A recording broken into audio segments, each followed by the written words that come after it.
Zum Glück ist Freitag. Mit dem Fabian Unterreger.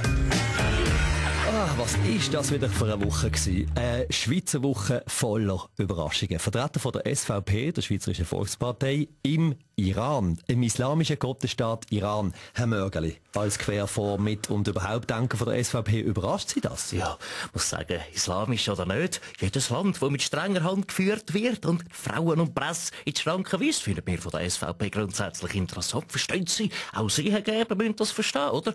Da kann man einiges lernen. Wir bei der SVP haben ja auch schon einen Ayatollah.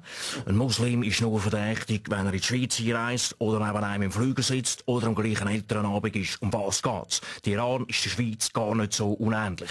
Auch die haben ja so etwas wie einen Unspunnenstein stossen, einfach statt mit einem grossen, mit ganz vielen kleinen Steinen. Und gut, bringt uns jetzt zum, wie der Christoph Mörgeli sagt, SVP Ayatollah Christoph Blocher. Morgen.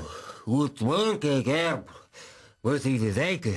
An nichts dagegen, wenn sich ein paar Parlamentarierinnen von Hülle würden.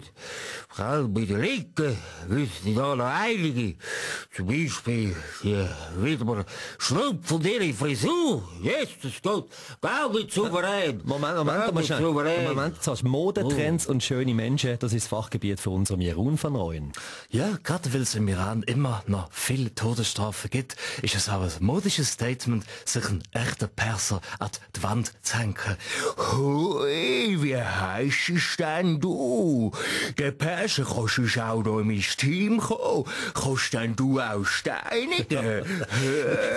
Die Meinung von unseren Kolumnisten, die müssen sich ja nicht mit der Meinung von SRF 3 decken. Das soll da jetzt einmal gesagt sein. Ja, Herr Mörgeli, ein letztes Wort vielleicht noch zum SVP-Besuch im Iran? Ja, wissen Sie, das ist doch ein Pflichttermin für jedes SVP-Parteimitglied im Nahen Osten. Das Reisen ins Morgenland, ins Mörgeliland. Verstehen Sie? Ja, ciao zusammen, das ist der Baschi.